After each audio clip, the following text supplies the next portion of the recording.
नारायणं नमस्कृत्यं देवी सरस्वतीं व्यासं वसुदेवसुतं देवं देवकी परमानन्दं गुरुर्ब्रह्मा गुरुर्देवो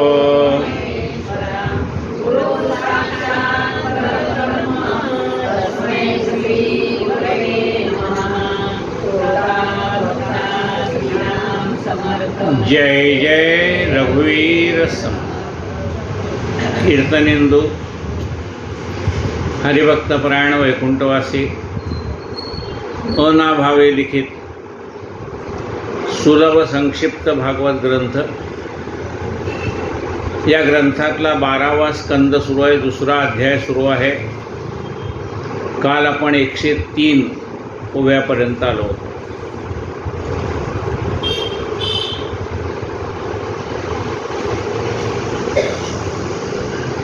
सूर्य उष्णतेने मेघ झाला, त्याच्या आधीच्या 2-3 ओव्या घेतो म्हणजे तुम्हाला संदर्भ लक्षात येईल। सूर्य उष्णतेने मेघ झाला,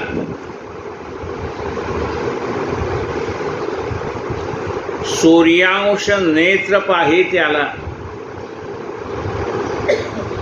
तो मेघ सूर्या आड आला, सूर्य न दिसे डोळ्याशी।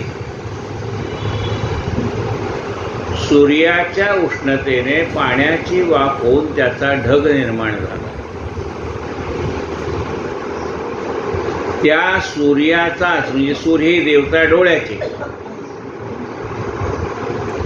सूर्यांश नेत्र पाही त्याला, हा सूर्याचा अंश असणारा डोळा त्याला पाहतोय म्हणजे कुणाला, तर सूर्यालाही पाहतो आणि ढगालाही पाहतो। सूर्य दिसतोय, सूर्याच्या उष्णतेने पाण्याची वाफ होऊन ढग निर्माण झालेलाही दिसतो। पाही त्याला, तो मेघ ज्याला तो पाहत होता तो ढग, तो मेघ सूर्या आड आला, सूर्य न दिसे डोळ्याशी। सूर्याचंच कोण आहे? अंश डोळा आहे। सूर्याचाच अंश डोळ्याला पाहतोय, पण सूर्यापासूनच निर्माण झालेला जो ढग आहे तो ढग आडवा आल्यामुळे त्या सूर्याचा अंश असणाऱ्या डोळ्याला तो सूर्य दिसत नाही। तसा आपला हा जीव त्याचाच अंश आहे, कुणाचा? त्या परमात्म्याचाच। पण अहंकार आडवा आला की तो दिसत नाही, अज्ञान आडवा आला की दिसत नाही।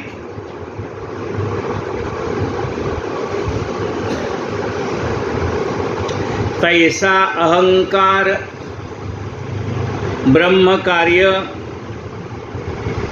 ब्रह्माचे नियोगे प्रतीत होय। हा अहंकार सुद्धा कोणापासूनच निर्माण झालाय? जीवही त्याचाच अंश आहे। ममैव अंशो जीवलोके जीवभूत सनातना, म्हणजे जीव हा माझा अंश आहे तो तोच म्हणतो। हा अहंकार आहे त्याच्यापासूनच निर्माण झाला आहे। तसा सूर्यापासूनच ढग निर्माण झाला आहे आणि सूर्यापासूनच डोळ्याला शक्ती आहे। तसं काय म्हटलंय पहा, तैसा अहंकार ब्रह्मकार्य, ते ब्रह्म म्हणजे परब्रह्माचं हे कार्य आहे अहंकार सुद्धा।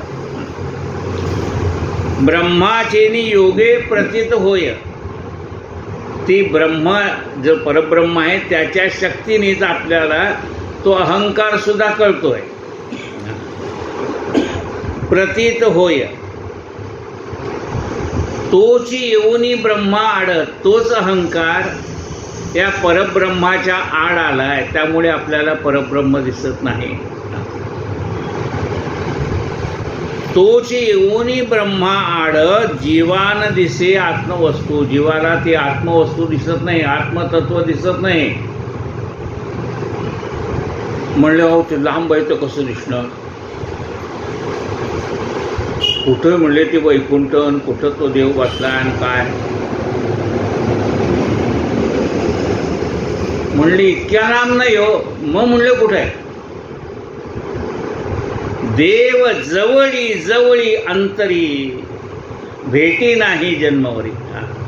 आताच आहे पण आपल्या जवळ असून आपल्याला दिसत नाही. भेटी नाही जन्मवरी. जीवा न दिसे आत्मवस्तू. आता हा मायेच्याच योगाने निर्माण झालेला. हे सगळी कुणी केलंय? ही ब्रह्मदेव परमेश्वराची माया, त्याला म्हणतात मूळ माया. त्या मायेने हे सगळं निर्माण केलं. ती माया ही त्या परब्रह्माची शक्ती आहे. तिने हे सगळं निर्माण केलं म्हणून आपण म्हणतो ती माया आड येते. ती माया आहे. तिने हे सगळं विश्व निर्माण केलं. ब्रह्मा विष्णू महेशाला तिने निर्माण केलं. मग ही जी माया आहे, काय म्हणले माया निर्मित अहंकार, तो अहंकार पण तिने निर्माण केला. माया निर्मित अहंकार हे आपल्याला काय पडलंय? बंधन पडलोय. म्हणजे आपण ह्या बंधनात पडलोय. कोणाच्या बंधनात पडलोय? अहंकाराच्या बंधनात हा जीव पडलेला आहे. म्हणजे मग काल एवढं शेवटी कळलं नव्हतं. काल कसं कळणार हो? इथं 6:20 झाल्यानंतर इकडंच लक्ष घेतल्यावर ह्या ओव्या कालच सांगितलेल्या आहेत मी. पण ते शेवटी लक्ष राहत नाही ना. कथा सेवा संपत येते ना, त्यावेळेला मनाचं कॉन्सन्ट्रेशन तेवढं राहत नाही. म्हणून मी ते कालच्या वेळा पुन्हा सांगतो, शेवटच्या ज्या वेळा वाचतात. असा हा माया निर्मित अहंकार, याचं ह्या जीवाला बंधन झालेलं आहे. म्हणले ह्या बंधनातनं सोडवणार कोण? विवेक शस्त्रे तोडिल्या जाण, एकात्म्या वाचून अन्य काही नाही अनुभव. या विवेक रूपी शस्त्रानेच हे बंधन तोडता येईल. आणि एकदा काय विवेक रूपी शस्त्राने हे बंधन तुटलं की मग तो आपल्याला परमात्मा दिसायला लागेल. सर्वत्र भरलेला दिसायला लागेल. जिकडे पाहावे तिकडे तू दिसशी नाही ना, असा तो दिसायला लागेल. पण केव्हा? जेव्हा विवेकाने हे आपण बंधन तोडू तेव्हा.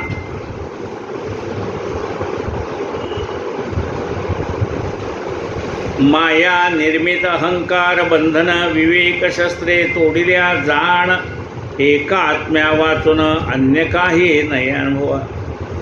आता आजच्या कथेला सुरुवात. या नाव प्रलय आत्यंतिक. त्याला आत्यंतिक प्रलय असं म्हणतात. आता नित्य प्रलय ऐक. आता नित्य प्रलय ऐका. ब्रह्मदेवापासून पिपीलिकांत प्रतिक्षणी होत असे. नित्य प्रलय कुणाला आहे? बायनाक्युलरमधनं बघावं लागतं त्या जीवाला. कशात म्हणले आपल्या ब्लडमध्ये काय आहे बघायचं असेल, रक्त घेतात का नाही डॉक्टर, आणि मग त्या दुर्बिणीतनं बघतात. त्याच्यातले इतके बारीक. मग असा जो अगदी आता आपल्याला बायनाक्युलरनं बघायचं सोडून द्या म्हणले, कुठनं आणायचं त्याला म्हणले ते पॅथॉलॉजी लॅबमध्येच जायला पाहिजे. म्हणून जाऊ द्या म्हणले, ती सोडून द्या. तुम्हाला ते नाही तर नाही. त्याच्यापेक्षा दुसरं उदाहरण सांगतो असं म्हणतात. काय म्हणतात बघा. तुम्हाला दुसरा एक बारीक जीव सांगू का म्हणाले? म्हणले सांगा की. म्हणले मुंगी हा बारीक जीव आहे ना. मुंगीपासून ब्रह्मदेवापर्यंत. काय म्हणले? देवापासून पिपीलिकांत प्रतिक्षणे होत असे हा नित्य प्रलय.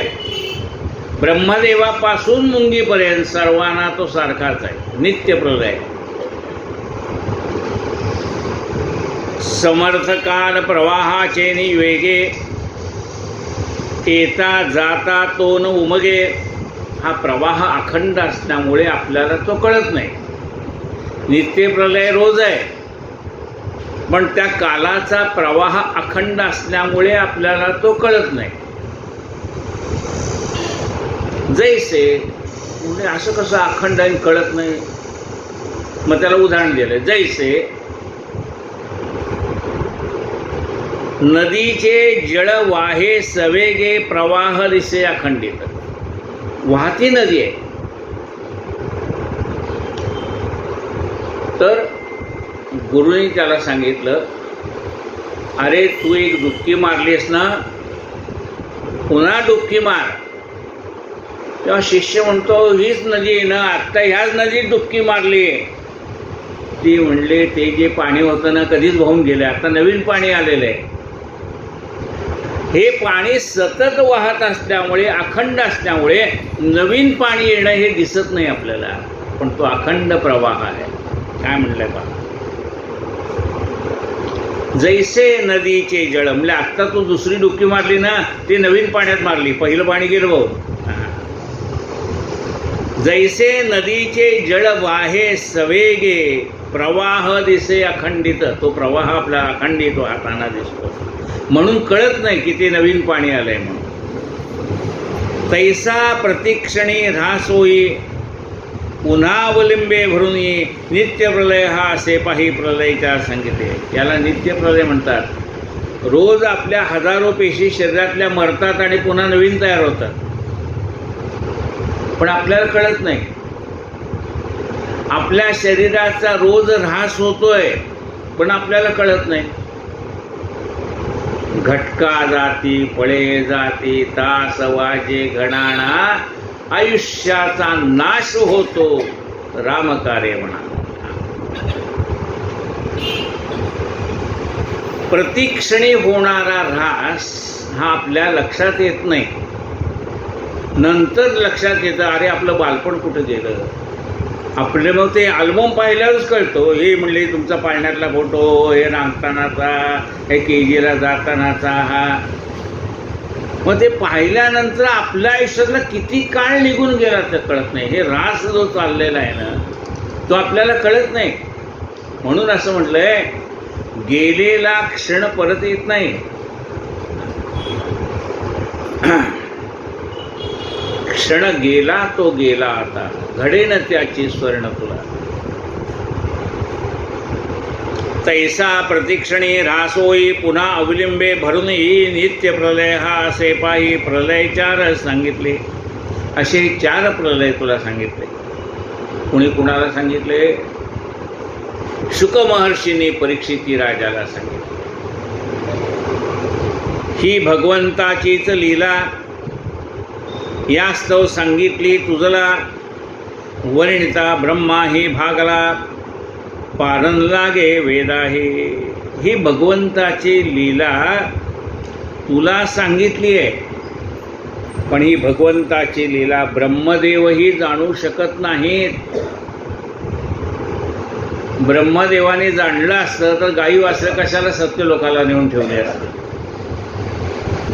हा कृष्ण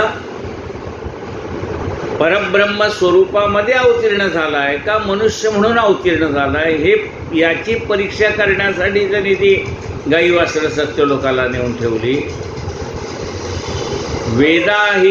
वेदालाही तुझा पार कळत नाही. वेदा न कळे पार असं म्हणले. वेदानाही त्याचा पार कळत नाही.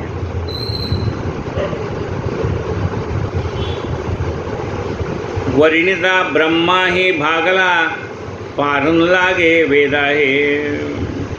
संसार सागर अति दुस्तर,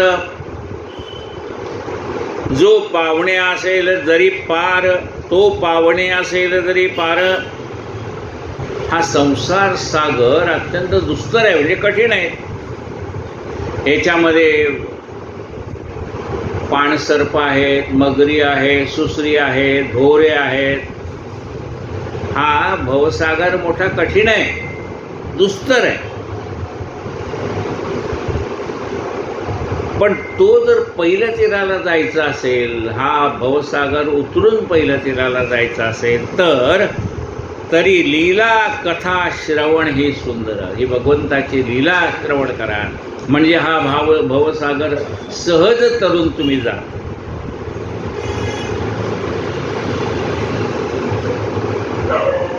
संसार सागर अति दुस्तर तो पावण्या शेजारी पारच रे लीला कथा श्रवणे सुंदर नौका अवश्य आश्रयावी. हे काय आहे म्हणले पाण्यामध्ये खोल पाणी आहे, भोवरे आहे, तामुक आहे, तमुक म्हणजे या नावेत बसा. ही नाव तुम्हाला पहिलं तीराला घेऊन जाईल. पण म्हणले त्याला उत्तम असा नावाडी लागतो. एका माणसाने असा विचार केला, रात्रीची वेळ आहे पण नावाडी ते काही इथे कुठे दिसत नाही. आपली आपण नाव आखोत म्हणाले. इथं वले तर ठेवलेले आहेत त्यांनी. आणि मग तो रात्रभर वले हलवत आहे. पहिल तीराला काही नाव गेली नाही. सकाळी उजाडलं तर म्हणतो मी रात्रभर वलं मारतोय. नाव आहे तिथंच आहे, नदीच्या कडेलाच आहे अजून नाव. म्हणजे असं कसं झालं? तेवढ्यात नावाडी आला. हा म्हणले दादा मी रात्रभर वले मारले पण नाव पहिल तीराला गेले. ते म्हणले अहो ती दगडाला बांधलेली दोरी तुम्ही सोडली नाही ना. तशी आपण ही जी दगडाला दोरी बांधली ती पहिल तीराला कधी जायचं? ही दगडाला बांधलेली दोरी सोडावी लागते ना. उंच आकाशामुळं त्या पतंगाला जेवढी ढील द्याल ना तेवढा पतंग उंच जातो. त्याला एक विटेला तो बांधला होता, उंच गेला पतंग. आता तो तिथे डोलत राहावा म्हणून त्याला दगड बांधला होता. त्या दगडाला दोरी बांधली होती. एक मनुष्य म्हणला नाही हो आणखीन उंच जायला पाहिजे. म्हणजे आणखीन उंच जायला पाहिजे का? पण एक करावं लागेल. म्हणजे काय? दगडाला बांधलेली दोरी सोडायला पाहिजे. दगडाला बांधलेली दोरी सोडल्यावर गेला आकाशात उडून. तसा आपला हा जीव मुक्त व्हायचा असेल तर इथं बांधलेली दोरी सोडायला पाहिजे. आम्ही ती दोरी सोडत नाही. रात्रभर होत ते त्याच्यासारखंच आमचं चाललंय. म्हणजे जन्म आपण गुंतलोय. कशाने गुंतलोय माहिती का? मनाने गुंतलोय. देहाने गुंतणं ठीक आहे. आपल्या प्रपंचात आपल्या वाट्याला आलेली कर्म करणं हे ठीक आहे, ते करायलाच पाहिजे. देह प्रपंचाचा दास देव पण म्हणतो जाऊ दे कर प्रपंचाची कामं. देह प्रपंचाचा दास सुखे करो काम. कर म्हणले तू प्रपंचाची कामं. पण तुझं मन मला दे म्हणले. मला बाकी तुझं देहाचे काही आवश्यकता नाही. तुझं मन मला दे. ते जे त्याच्यात गुंतलंय ते काढ आणि मला दे.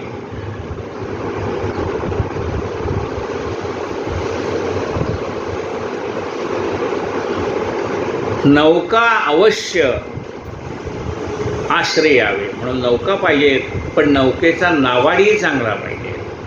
ती नौका असून उपयोग नाही.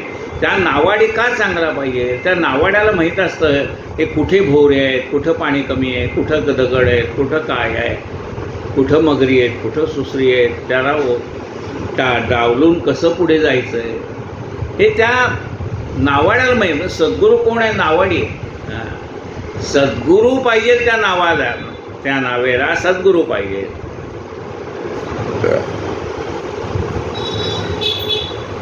झाल्या भवरोगे ग्रस्त लीला कथारसे परमामृत सेवो निवावे रोगमुक्त आरोग्यदाती हरिकथा. भगवंताची कथा श्रवण करावे म्हणजे आरोग्यदायी हरिकथा असं म्हणते. भगवंताची कथा ही आपल्या आरोग्य देणारी आहे. औषधम जान्हवी तोयम वैद्यो नारायणो हरिही असं म्हटलं आहे की जी आपण जे तीर्थ घेतो ना देवाचं ते सद्गुरू पादोदकम तीर्थम जठरे धारेयाम्यहम. ते सद्गुरूचं तीर्थ आपण पदार्थ आपल्या शरीरामध्ये घेतो त्यामुळे आपल्या शरीरातल्या सगळ्या व्याधी नाहीसे होऊन जातात.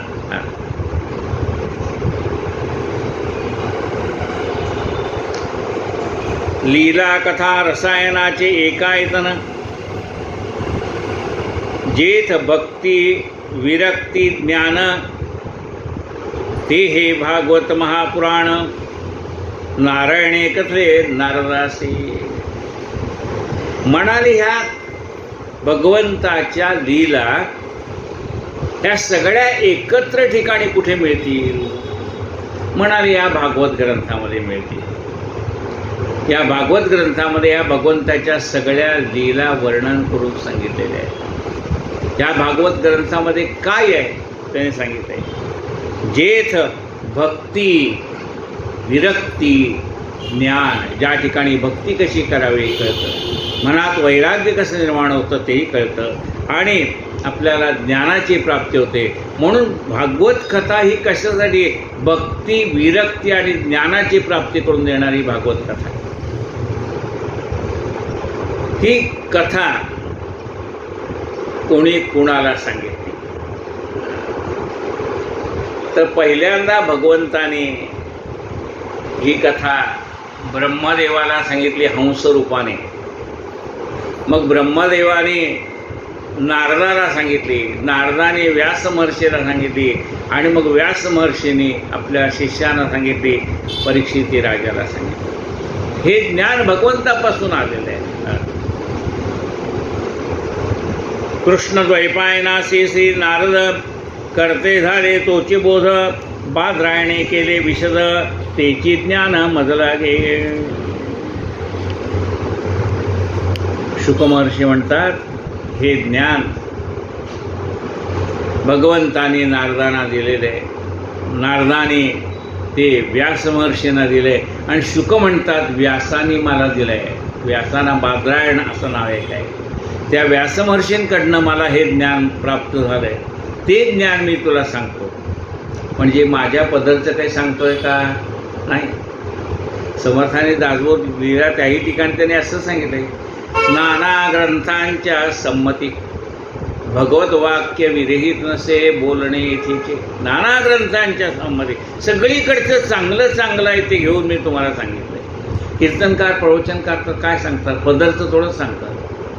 ते त्याच्यातलंच तुम्हाला सांगतात, त्यांच्या जवळचं काही नसतं. हे सगळं आहे ते या ग्रंथातलंच सांगणार आहेत तुम्हाला.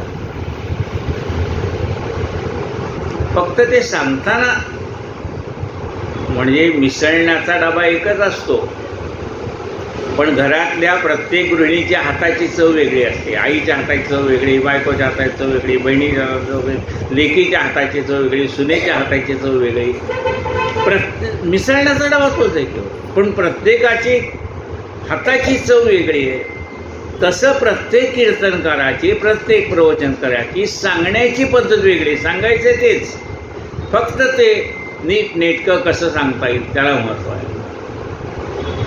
ऐसे परंपरेने प्राप्त तुझ मी सांगतसे भागवत, पुढे शौनकादी ऋषीप्रत सुत सांगतील नैमिषाले. हे ज्ञान मी तुला सांगितलंय परीक्षित राजा. पुढे सुत हे सगळं ज्ञान बाकी नैमिषारण्यामध्ये ऋषींना सांगते. सगुण निर्गुण रूपे हरी, हा परमात्मा सगुण तोच आहे आणि निर्गुणही तोच आहे. सगुण निर्गुण रूपे हरी, अत्यर्के ऐशा लीला करी. हा निर्गुण निराकार परमात्माच पण सगुण होतो केव्हा? परित्राणाय साधूनां विनाशाय च दुष्कृतां धर्मसंस्थापनार्थाय संभवामि युगे युगे. अतर्क्याशा लीला करी, श्री ज्ञानेश्वर कृपा केल्यावरी रहस्य कळे श्रोते हो. हे भगवंताच्या लीलेचं रहस्य माऊलीच्या कृपेने मला कळलं म्हणाले. त्यांनी कृपा केली माझ्यावरती. त्या ज्ञानेश्वराचे पाय, ते रहस्य कळणं म्हणजे काय असतं? गुरुकृपेने रहस्य कळणं. रहस्य कळणं म्हणजे काय? पूर्वी कथा सांगितली, पुन्हा कथा सांगतो. कोणती सांगणार आहे? सांगा, कोणतं उदाहरण देणार आहे? तुम्ही सांगा, मग आम्ही सांगतो. हो हो. तर सहस्त्र मुखाचा शेषनाग, तेव्हा त्याला पोटामध्ये त्रास व्हायला लागला की तो धन्वंतरीकडे यायचा. मग धन्वंतरी त्याला औषध द्यायचे आणि म्हणायचे माझ्यासमोरच घे, त्याच्यासमोर घ्यायला सांगायचे. मग एक दिवशी धन्वंतरी गेले होते बाहेर कुठे, शेष महाराज आले. कंपाऊंडर होता त्यांचा.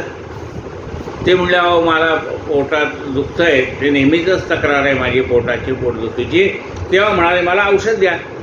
पण म्हणले महाराज दिसत नाही, धन्वंतरी महाराज दिसत नाही म्हणले, ते गेले. पण त्यांचं काय जरूर आहे म्हणले, औषध तर बनवणारं मीच की, तुम्हाला काय औषध द्यायचं ते आज कट्टून बिटून सगळं म्हणले त्याचा चुराबिरा करून ते जे काही मिक्स करायचं असतं ते सगळं मिक्स करतो, ते फक्त पुडी बांधून देतात म्हणले, तुम्हाला तयार करणारं मीच आहे ना, मग ते नसलं काय बिघडले, मी देतो म्हणले, माझ्यासमोर घ्या म्हणले, ते जसं सांगायचे वैद्य माझ्यासमोर घ्या तसं म्हणले माझ्यासमोर घ्या. त्यांनी आपलं त्यांच्यासमोर घेतलं. पण 8 दिवसांनी पुन्हा तक्रार तीच, पुन्हा आले होते धन्वंतरी महाराज. म्हणले का? मग त्यांनी सांगितलं ह्याला हे औषध आहे. त्यांनी तेच औषध दिलं होतं, कुठलं जे 8 दिवसापूर्वी दिलं होतं तेच औषध वैद्यराजाने सांगितल्यानंतर, धन्वंतरीने सांगितल्यानंतर त्यांनी बनवलं तसंच. अहो म्हणजे असंच बनवलं होतं, याच्यात काही फरक नाही. तसंच मागच्या आठवड्यात मी दिलं हेच औषध आहे, आता तुम्ही बघून घ्या तेच आहे का नाही. हां, पण म्हणलं मग हेच औषध देऊन त्याला का नाही फरक पडला? ते म्हणले तिचं तर रहस्य आहे, ते तू जाणून घेतलं नाहीस. म्हणले काय रहस्य आहे? मी त्याला औषध घ्यायला सांगतो. म्हणजे मी पण सांगितलं त्याला माझ्यासमोरच घे म्हणून, तुम्ही म्हणता तसंच केलं, माझ्यासमोरच घ्यायला सांगितलं. म्हणले घेतलं का त्याने? हो म्हणले घेतलं. मग म्हणले मी कसं सांगतो तू कसं सांगितलं बघ म्हणले. आता मी त्याला सांगतो तू आधी डोळे मीट आणि मग हे औषध घे.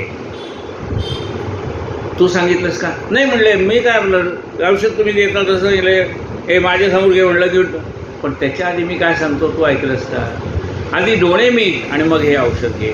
कारण त्याची विषारी दृष्टी जर त्या औषधावर गेली तर ते औषध त्याला लागू पडणार नाही ना. विष पचवण्याची ताकद त्याच्याकडे. त्याच्यासाठी मी काय सांगतो डोळे मिटून घे. मग आता आम्ही आमच्या पोरांना सांगतो डोळे मिटांना औषध घे. आपण काय पटकीने गिळून टाकाय, डोळे मिठाने पटकीने गिळून टाका. आपण ते डोळे मिठाने पटकीने कथा कुठं आहे तिथे आहे. ते वर्मची वेगळे. ते वर्म आपल्याला साधू संतांच्यामुळे कळतं, आपल्या गुरुच्या कृपेने ते वर्म कळतं. म्हणून म्हणलंय काय पहा, सगुण निर्गुण रूपे हरी अतर्क्य ऐशा लीला करी. श्री ज्ञानेश्वरे कृपा केलिया वरी रहस्य कळे श्रोते हो. मला हे रहस्य कळलं या कथेतलं. ते रहस्य कशाने कळलं? कथाकार सांगतात की ज्ञानेश्वर महाराजांची माझ्यावर कृपा झाली म्हणून मला हे भागवत कथेतलं रहस्य कळलं. त्या श्री ज्ञानेश्वराचे पाय मज अनाथा एकाश्रय तोची आमचा बाप माय. श्री ज्ञानेश्वर माऊले इथे श्री ज्ञानेश्वर प्रसादे चरणदासुरी तिथे सर्व संक्षिप्त भागवते 12 स्कंदे पृथ्वीकृत राजोपहास चतुर्युगानां साधनानि कीर्तन महिमान वर्णनम चतुर्विध प्रलय वर्णनम नाम द्वितीयोध्याय. श्री कृष्ण गोविंद हरे मुरारे.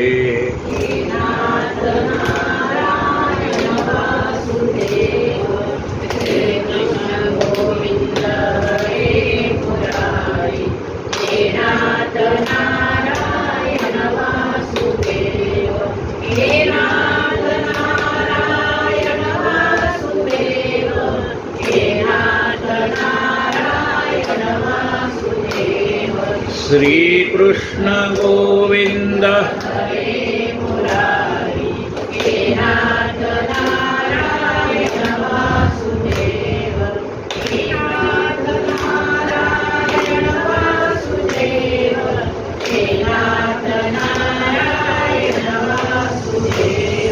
श्री कृष्ण गोविंद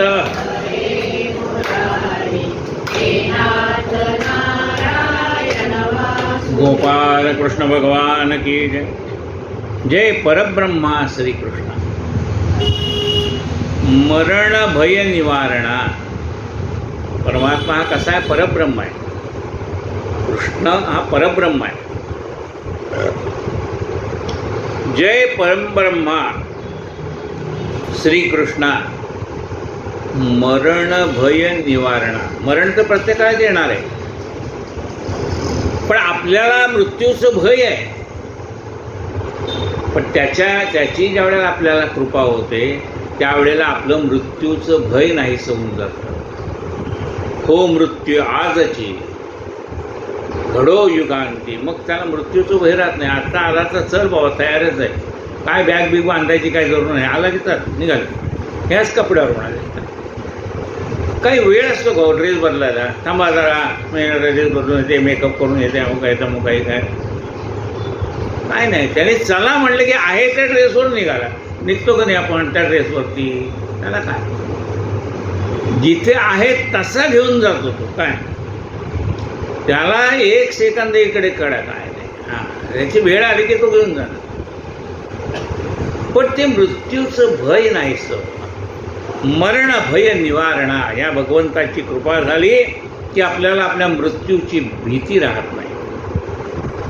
जीव भावोपशमना, आपला हा जो जीवरूपी भाव आहे, म्हणजे मी जीव आहे, हा जो भाव आहे तो निघून जातो त्याच्या कृपेने, आणि शिवोहम शिवोहम हा भाव निघून जातो. आपला आत्ता भाव काय आहे, जीवोहम जीवोहम.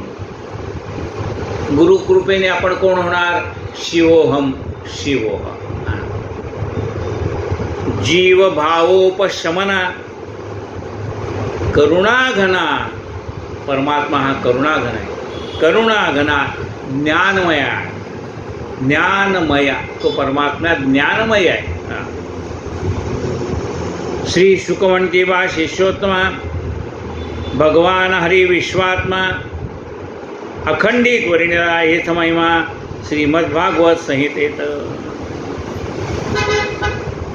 आता ह्या आत्माच आहे बरं का, तो आपला आहे तो आत्मा, दुसऱ्याचा आहे तो, म्हणजे आपल्या देहात आहे तो आत्मा, दुसऱ्याच्या देहात आहे तो परमात्मा,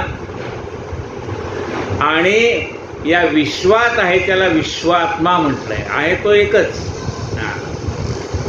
आत्मा परमात्मा विश्वात्मा सगळा तोच आहे. भगवान श्रीहरी विश्वात्मा, या विश्वामध्ये जेवढे जीव आहेत ते त्याच्या सत्तेने चालतात, बोलतात, सगळं त्याच्या. जीव भावोपशमना, भगवान श्रीहरी विश्वात्मा, अखंडित वर्णला येथ महिमा, श्रीमद्भागवत संहितेत. ब्रह्मा ज्याचा प्रसादज, ज्याच्या क्रोधापासून रुद्र, त्याच्या सकळ लीला तुझं साध्यंतदान निवेदिला. ब्रह्मदेव हा त्याचा प्रसाद आहे. प्रसाद आहे म्हणजे काय, भगवंताच्या नाभी कमलातनं त्याचा उगम झाला ना. ब्रह्मदेव निर्माण कुठून झाला, परमात्म्याच्या नाभी कमलातनं नाभीतनं कमळ निर्माण झालं, आणि त्याच्यावरती तो ब्रह्मदेव निर्माण झाला. म्हणजे भगवंताचं बाळच आहे ते. म्हणजे भगवंतापासून निर्माण झालेला कोण, हा ब्रह्मदेव. भगवंताच्या क्रोधापासून निर्माण झाला तो कोण, शंकर. यांच्या सगळ्या लीला तुला सांगितल्या, साध्यंत जाण निवेदिल्या. याचे मुख्यत्वे कारण आपणा आहे जन्म मरण, ऐसे न चिंतो तुझे मन, तू तो चिन्मय आठव. आत्ता काय होतं की आता 7च दिवस राहिले, आता मरण जवळ आलं, अशी जी तुझी भावना आहे की आपल्याला जन्म मरण आहे. आता आपल्याला म्हणजे कोणाला जन्म मरण आहे, ह्या देहाला जन्म मरण आहे. येतो जातो तो कोण, देह. आत्मा तसाच आहे ना, तो कुठे जात नाही आणि येत नाही. जातो तो कोण, हे वासनात्मक देह जातो. लक्षात घ्या, जातो कोण, वासनात्मक देह जातो. वासना जी शिल्लक राहिली त्याला आकार आहे, त्याला देह धारण केलं. जन्म घेणे लागे वासनेच्या संगे, ही वासना जेव्हा सगळे नाहीशी होऊन जाते तेव्हा तोच शिल्लक राहतो. आपल्याला जन्म मरण आहे अशी जी तुझी भावना आहे ती काढून टाक. ऐसे न चिंतो तुझे मन, तू कोण आहे, तू तो चिन्मय आत्मरूप, तू स्वतः आत्मस्वरूप आहेस. याचा तुला विसर पडलाय म्हणून जन्म मरणाचा फेर आहे. एकदा का त्याची जाणीव झाली की मग जन्म मरण केलं निघून. तू तव चिन्मय आत्मरूप आज विप्रशाप निवारला तरी काय देह अमर झाला. आज ब्राह्मणाने तुला शाप दिलाय की 7 दिवसात सर्प येऊन तुला डंख करेल. समजा मी तुला आशीर्वाद दिला आणि तो साप तुला मारणार नाही असं सांगितलं, आणखी 100 वर्ष आयुष्य तुला मिळेल असं सांगितलं, तरी मरण टळणार आहे का? आजचं मरण उद्यावर, मरण येणारच आहे ना. राजा विचार कर, आज विप्रशाप निवारला. आज समजा ब्राह्मणाने दिलेला शाप मी निवारण केला, तरी काय देह अमर झाला? तर देह का अमर होणार आहे का? तरी काय देह अमर झाला, मृत्यूलोकी जन्म झाला तो मरणार निश्चित. या मृत्यूलोकावरती ज्याने ज्याने देह धारण केलेला आहे तो आज नाही उद्या मरणारच आहे. देह धारण केला की त्याला मृत्यू नक्की आहे. नाही, आज विप्रशाप निवारला तरी काय देह अमर झाला, मृत्यूलोकी जन्म झाला तो मरणार निश्चित. प्रत्यक्ष भगवान कृष्ण तेनेही न निवारले यदुकोण मरण. प्रत्यक्ष भगवान ज्याने गुरुपुत्र मेलेला परत जिवंत केला, त्याने आपलं संबंध यादव वंश नाहीसा होतोय हे पाहिलं स्वतःच्या डोळ्याने, पण त्याला प्रतिकार केला नाही. तेनेही न निवारिले यदुकोण मरण. ते म्हणले आज जरी मी ह्यांना वाचवीन तरी हे मरणारच आहे पुढं. तेनेही न निवारले यदुकोण मरण. बोध घे तेथून की मरण अटळ मर्त्यासी. त्यातनं काय बोध घ्यायचा आहे की जन्माला आलं म्हणजे आपल्याला मरण नक्की, हा बोध घ्यायचा आहे. आपण असता देहातीत, जन्म मरणाची काय खंत. हा देह म्हणजे मी, ही जी भावना आहे तुझी, ही एकदा निघून गेली की मग तो देह राहिला का आणि गेला का? देहातीत होता आला पाहिजे, या देहाच्या पलीकडे आपल्याला जाता आलं पाहिजे. हा देह भगवंताने काही कामासाठी मला दिलेला आहे, जेव्हा पाहिजे तो त्याला घेऊन जाईल.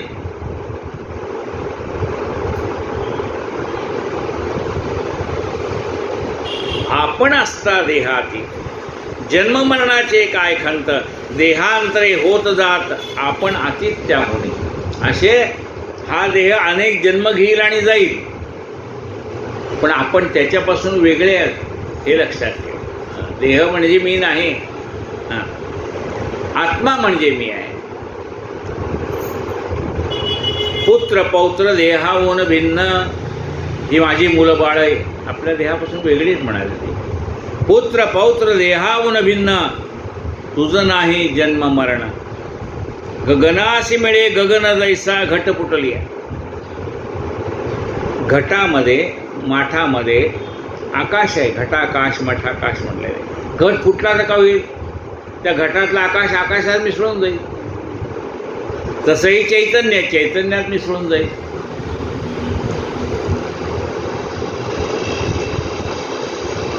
पुत्र पौत्र देहामुने भिन्न, तुझं नाही जन्म मरण. गगनासी मिळे गगन जैसा घट फुटलिया, तैसे पांच भौतिक जैगळे जीव ब्रह्मास मिळे. तेव्हा ह्या पंचमहाभूतापासून निर्माण झालेलं हे शरीर पुन्हा पंचमहाभूताकडे जाईल. शरीरातला पाण्याचा अंश जलतत्वाकडे जाईल. जे जे आपण लोकांकडनं घेतलेलं आहे ना ते त्या त्या तत्वामध्ये विलीन होऊन जाईल. जैसे पांच भौतिक जैगळे जीव ब्रह्मासी मिळे, देहावो निजरूप निराळे. भावदृढ हो हवा, मी देहापासून वेगळा आहे हा भाव मनामध्ये दृढ झाला पाहिजे. भौतिक देह हा व्यक्त आणि इंद्रिय अव्यक्त या दोहो अतीत आत्मवस्तू अविनाश. भौतिक देह हा दिसतोय, पण डोळ्यातनं पाहण्याची शक्ती, हातातनं काम करण्याची शक्ती हाच दिसतोय, पण हातातनं काम करण्याची शक्ती आपल्याला दिसत नाही. भौतिक देहा व्यक्त आणि इंद्रिय अव्यक्त या दोहो अतीत आत्मवस्तू अविनाशी. या दोहोच्या पलीकडे आपण आहोत. मी अमुक ऐसे म्हणता नये बारे दाखवता. मी अमुक आहे म्हणून दाखवता येत नाही. आता हे तत्वज्ञान आपल्याला कितवीत शिकवलंय? KG मध्ये पहिलीच शिकवलंय. आता मी जे सांगतोय ते म्हणले असं कसं, आम्हाला तर कुठं नव्हतं KG पहिलीत, आम्हाला काय म्हणले पहिलीत हे तत्वज्ञान पहिलीच सांगितलंय. याला माझे डोकं कपाळ म्हणतात, याला माझं डोकं म्हणतात, याला माझे डोळे म्हणतात, याला माझे कान म्हणतात, याला माझं नाक म्हणतात, याला माझं शरीर म्हणतात. म्हणजे याचा अर्थ हे शरीर म्हणजे मी नाही, हे माझं शरीर आहे. हे कधी शिकवलं आपल्याला? पहिलीच शिकवले, दुसरीच शिकवलंय. हे शरीर म्हणजे मी नाही, हे माझं शरीर आहे. मन म्हणजे मी नाही, माझ्या मनाला असं वाटलं, माझ्या बुद्धीला असं वाटलं, याच्या पलीकडे मी आहे. मी अमुक ऐसे म्हणता, नये बारे दाखविता, शास्त्रानुमाने निर्धारता, ठावे पडे स्वचिंतने. शास्त्राने सांगितल्याप्रमाणे अभ्यास केल्यानंतर मी कोण आहे ते कळतं. एरवी या देहाला नाव आहे, तुम्ही कोण म्हणता म्हणतो ताठे, ते ताठे म्हणजे तू नाही, या देहाला ठेवलेले नाव आहे. ताठ्यांच्या पुढे जन्माला म्हणून ताठे. यास्तव करावे भगवत चिंतन, तेने गळे देहाभिमान. भगवंताचं चिंतन केल्यामुळे आपला हा देहाचा असलेला अभिमान गळून जातो. मी करतो, मी करतो. कुठपर्यंत मला खूप चांगलं ऐकायला येतं आहे, कानात यंत्रविंत्र घालावं लागत नाही, कुठपर्यंत याची सत्ता आहे तोपर्यंत. नाहीतर कान असो आणि यंत्र घालून सुद्धा ऐकायला येत नाही. त्याच्या इच्छेनेच आहे. मग ज्या वेळेला हे कळतं त्यावेळेला आपला देहाचा अभिमान गळून जातो, मी काही करत नाही. तेने गळे देहाभिमान, देहाभिमान गळता जाण भय नाही मृत्यूची. हे देहाचा एकदा अभिमान गळून गेला, सगळं चाललंय त्याच्या सत्तेने एकदा कळलं, मग देहाचा अभिमान पण गळून जातो. ऐसा बोध झाला चित्तात येणे, ब्राह्मण शापाची काय कथा, जन्म मरणाची निमाली चिंता, आपण तो ब्रह्म असतो. आता म्हणाले ब्राह्मणाच्या शापाची भीती काय, तो सर्प 7 दिवसांनी येऊन जाऊ करू का आज करू. ऐसा बोध झाला चित्तात येणे, ब्राह्मण शापाची काय कथा, जन्म मरणाची निमाली चिंता, आपण तो ब्रह्मवस्तू. मीच ब्रह्म परमधाम परमपद ब्रह्मचे आपण, ऐशा विचारे अंतःकरण, भरता तक्षक काय करी. अहम ब्रह्मस्मी हा भाव असल्यानंतर तो तक्षक काय करणार. तक्षक दंशे देह जळेल, तै हे दृश्य नसेल, द्रष्ट्याशी विष काय करेल जो वेगळा देहावणे. तक्षकाने दंश केल्यानंतर हा देह जळून जाईल. पण म्हणाले तू जळशील का, नाही. नैनन छिंदन्ति शस्त्राने नैनन दहति पावका. विश्वात्मा श्रीहरीच्या लीला बा परीक्षिता त्वा पुसल्या, त्या सर्व तुझं सांगितल्या. धन्यबुद्धी बाळा तुझी, तुला अंतकाळी 7 दिवस राहिले जेवढं कळल्यानंतर, एखाद्याने युरोपची ट्रिप काढली असती, अमेरिकेत जाऊन येतो, इकडे 7 दिवसात राहिलं जेवढं जग पाहून घेतो म्हणून गेला असता, हॉटेलला जातो, अमुक खातो, अमुक कपडे घेतो, अमुक. एखाद्याने 7 दिवस राहिले म्हणल्यानंतर चैन किती काढता येईल तेवढी करून घेतो म्हणा. तो तसं नाही केलं. आयुष्यातले हे जे 7 दिवस राहिले त्यामध्ये मी भगवत कथा ऐकीन हा तुझा भाव झाला. देह कारणे लावला. धन्य बाळा तुझी बुद्धी, तुला चांगली बुद्धी झाली. भगवंताचं नामस्मरण ऐकावाशी तुला बुद्धी झाली. धन्य बाळा तुझी बुद्धी. सुत शौनकाप्रती सांगते, ज्याची सर्वत्व आत्मबुद्धी, त्या व्यासपुत्राची ऐकता गोष्टी कृतकृत्य झाला परीक्षित. ज्याची सर्वत्र समदृष्टी आहे अशा शुकमहर्षीच्या मुखातनं त्यांनी कथा ऐकलेली आहे. त्यामुळे राजा कृतकृत्य झाला. हेची गुरुदर्शनाचे फळ, हे कशाचं फळ आहे? गुरुदर्शनाचं फळ आहे. हेची गुरुदर्शनाचे फळ, देहबुद्धी जाय सकळ. आपली देहबुद्धी निघून जाते. म्हणून समर्थ काय म्हणतात? देहे बुद्धी ते आत्मबुद्धी करावी. मनाचे श्लोकात आहे की नाही? आहे का? आहे ना. देहे बुद्धी ते आत्मबुद्धी करावी. हेची गुरुदर्शनाचे फळ देहबुद्धी जाय सकळ आपले स्वरूप निर्मळ आपण पाहो ऐक्यते. आपलं हे निर्मळ स्वरूप जे आत्मस्वरूप ते आपल्याला पाहायला मिळतं गुरु कृपेने.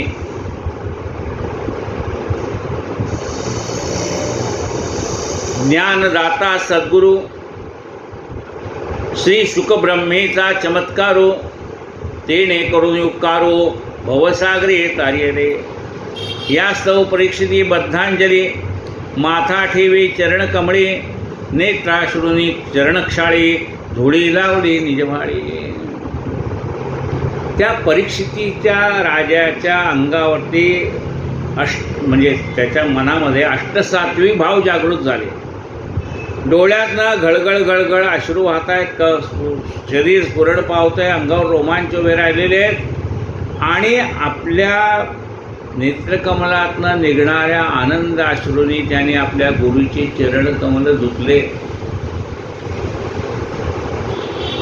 हात जोडून गुरुच्या पुढे उभा राहिला. यास्तव परीक्षिती बद्धांजली माथा ठेवी चरण कमले नेत्राश्रुनी चरणक्षाळी धुळी लावली निजभाळे.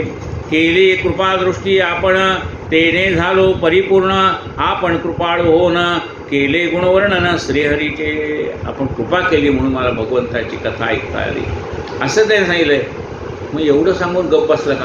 नाही म्हणजे आणखी सांगितले पण उद्या कायेन वाचा मनसेंद्रियर्वा बुद्ध्यात्मना वा प्रकृती स्वभावा करोमि यज्ञं सकलं परस्मै नारायणायति समर्पयामि. अच्युतं केशवं रामनारायणं कृष्णदामोदरं वासुदेवं श्रीधरं